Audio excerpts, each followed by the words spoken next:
Écoutez l'extrait sonore et les 4 propositions. Choisissez la bonne réponse.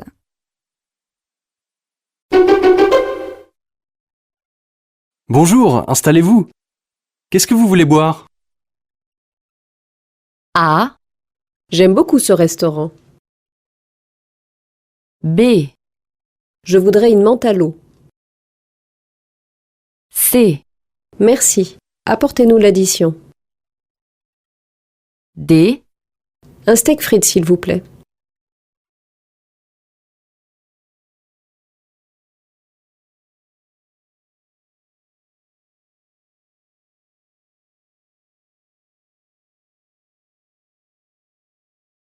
écoutez l'extrait sonore et les 4 propositions. Choisissez la bonne réponse.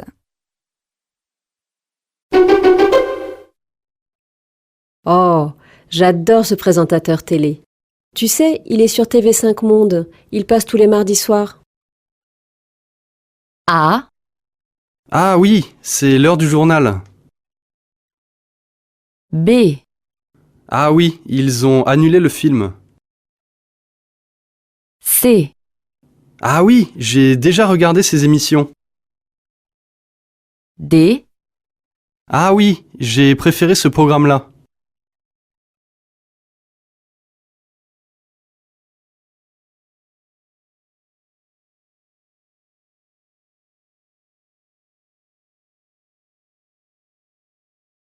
écoutez l'extrait sonore et les 4 propositions.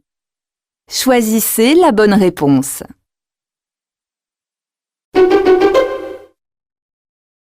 On va au cinéma ce soir? On peut dîner au restaurant avant. Oh, ce soir, je voulais regarder une émission à la télévision. A, Mais tu as réservé sans moi? B, Mais tu n'aimes pas manger là-bas? C, Mais tu peux la voir un autre jour. D, Mais tu vas sortir lundi prochain.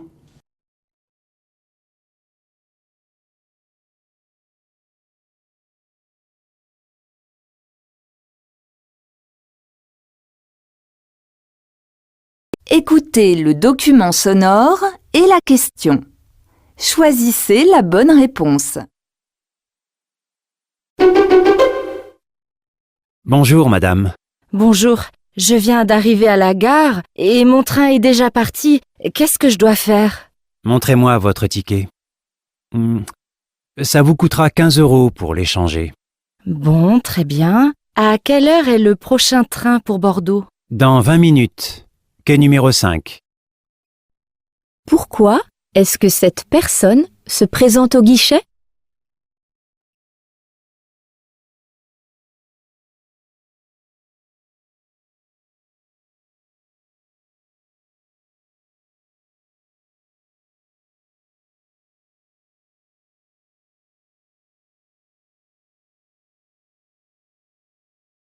Écoutez le document sonore et la question.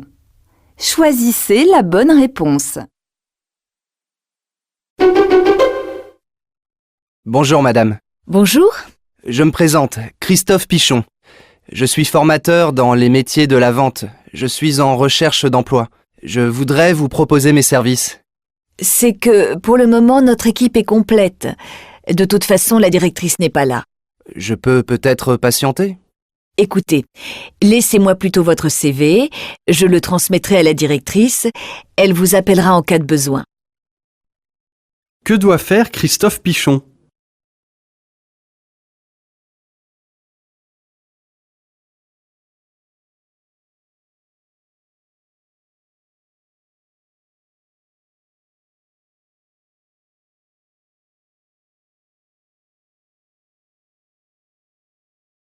Écoutez le document sonore et la question. Choisissez la bonne réponse. Secrétariat du docteur Bailly, bonjour. Bonjour, je suis Madame Dumiel. Je suis vraiment désolée, mais je ne peux pas venir à mon rendez-vous de 14 heures aujourd'hui. Pouvez-vous venir demain à 14 h? Malheureusement, non. J'ai un déjeuner professionnel. Attendez. Il y a une possibilité tout à l'heure à 17h30. Très bien. C'est noté. N'oubliez pas d'apporter votre bilan sanguin. Oui, merci, au revoir. Café, Madame Dumiel.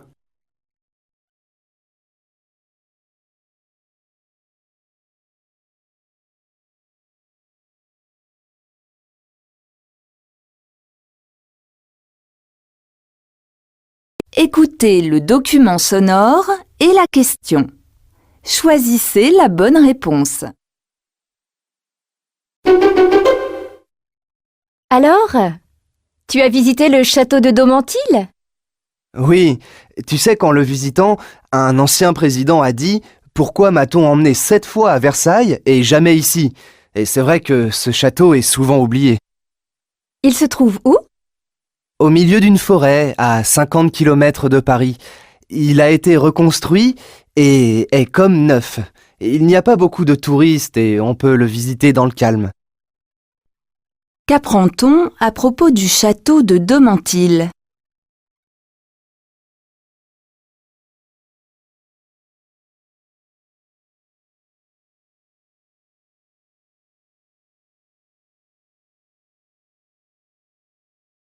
Écoutez le document sonore et la question. Choisissez la bonne réponse. Et maintenant, chers auditeurs de Radio Loire FM, l'annonce d'Oriane. Bonjour, je m'appelle Oriane. J'ai 22 ans. Je voudrais partager un appartement avec des locataires qui travaillent comme moi. Je ne souhaite pas vivre avec des étudiants car ils font trop la fête. Je suis jeune, mais j'aime le calme. Pour moi, l'argent n'est pas un problème, mais je veux habiter avec d'autres gens. En effet, je viens d'arriver dans cette ville et je ne connais personne. Pourquoi Oriane veut-elle vivre en colocation?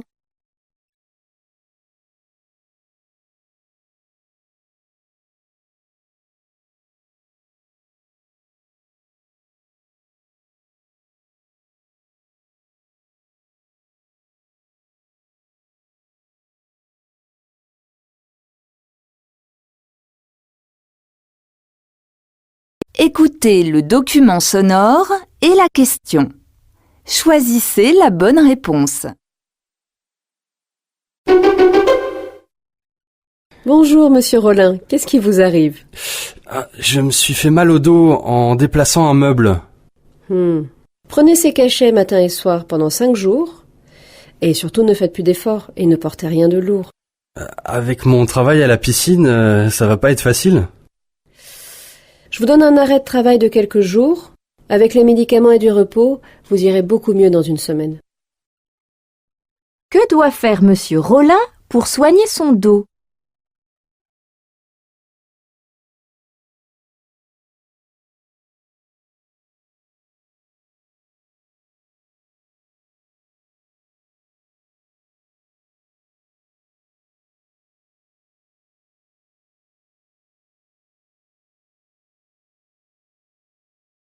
Écoutez le document sonore et la question. Choisissez la bonne réponse.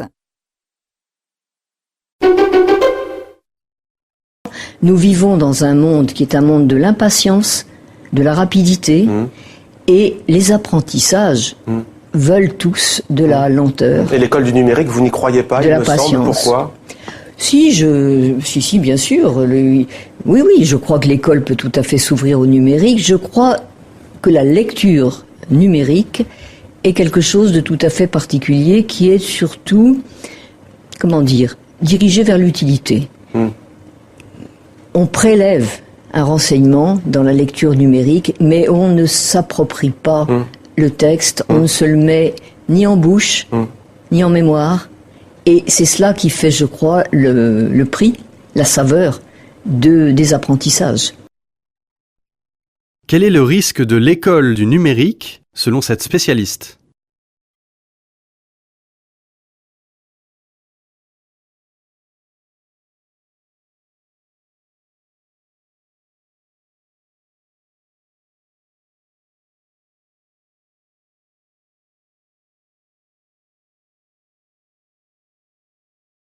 Écoutez le document sonore et la question. Choisissez la bonne réponse. Est-ce que vous savez que le premier groupe mondial pour l'enseignement du tourisme et de l'hôtellerie est français? Et oui, depuis 30 ans, l'école Vatel forme des milliers d'étudiants à ces métiers dans ses 26 écoles à travers le monde. La toute dernière école vient d'ouvrir au Mexique. Dans ce pays, l'objectif de Vatel est clair, former en 4 ans des jeunes Mexicains à devenir des cadres capables de travailler dans les plus grands hôtels et restaurants de la planète. Les étudiants font aussi une partie de leur cursus à Nîmes, en France, l'école pilote de Vatel. L'apprentissage de la langue française est donc au cœur de leur formation. C'est pourquoi l'école s'est installée dans les locaux de l'Alliance française de Mexico, qui dispose des meilleurs professeurs pour enseigner le français du tourisme. Que permet l'école Vatel aux étudiants mexicains?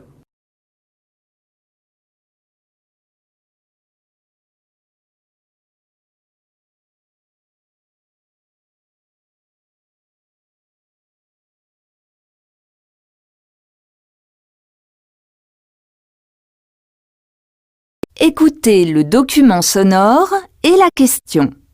Choisissez la bonne réponse. À l'heure du numérique, la production et la diffusion du cinéma africain se portent-elles mieux aujourd'hui?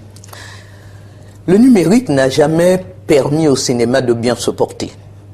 Le numérique est un outil qui permet de tourner plus vite, avec des équipes plus réduites, donc les coûts du personnel moins importants. Ça permet de produire donc plus. Ça permet de produire plus vite, pas forcément plus. En revanche, ce qu'on a remarqué grâce au numérique, c'est l'explosion d'un genre, c'est la série.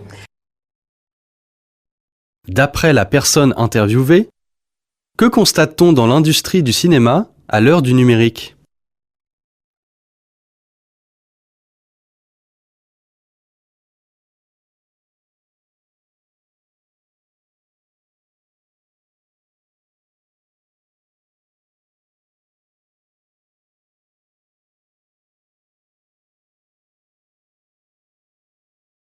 Écoutez le document sonore et la question. Choisissez la bonne réponse. Oui, mais vous attendez quoi de l'Europe? Vous attendez quoi des pays pollueurs, des pays qui polluent aujourd'hui, qui font courir des risques à vos plages, qui font courir des risques à l'Afrique? Je pense que nous voulons dépasser cette politique qui consiste à pointer du doigt. C'est vous avez tout à faire. Il faut que nous soyons tous, nous allons dans le même sens, résolus à faire quelque chose. Ce qui est important pour les Africains aujourd'hui, c'est qu'ils comprennent que les dérèglements climatiques feront des Africains les premières victimes. Déjà, nous souffrons avec la sécheresse, nous souffrons d'un certain nombre de problèmes qui ne vont que s'accentuer si ces changements climatiques ne sont pas maîtrisés. D'après l'intervenant, quelle attitude adopter face au changement climatique?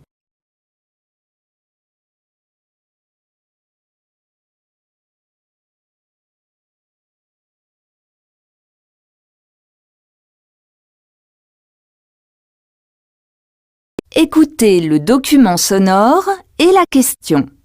Choisissez la bonne réponse.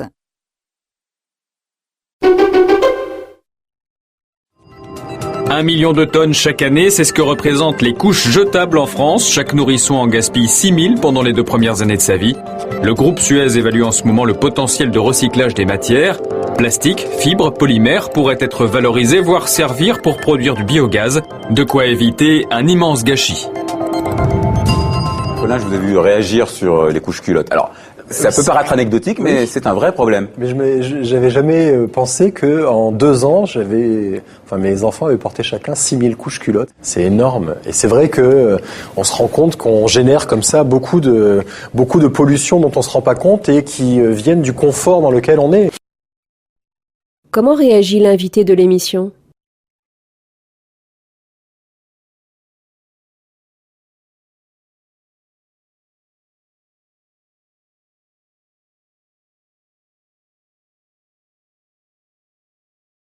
Écoutez le document sonore et la question. Choisissez la bonne réponse. Mais en fait, oui, ce que je voulais dire, c'est qu'en fait, par rapport à la mise en scène, le problème vraiment aussi du film, c'est qu'outre la grande sophistication de l'intrigue qui finit par effectivement se retourner contre le film, c'est je trouve, la surmise en scène, c'est-à-dire qu'il y a vraiment toujours en permanence, dans chacune des séquences, une démonstration de force visuelle qui fait que du coup, tout ce système qui pourrait être intéressant de tentative d'analyse de ce que c'est qu'un engrenage dans des systèmes secrets, des systèmes de parano, tout ça, fait que voilà, moi je ne vois qu'en permanence un cinéaste qui me dit regardez comme je vous embrouille bien. Que reproche le journaliste à ce film ?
Merci.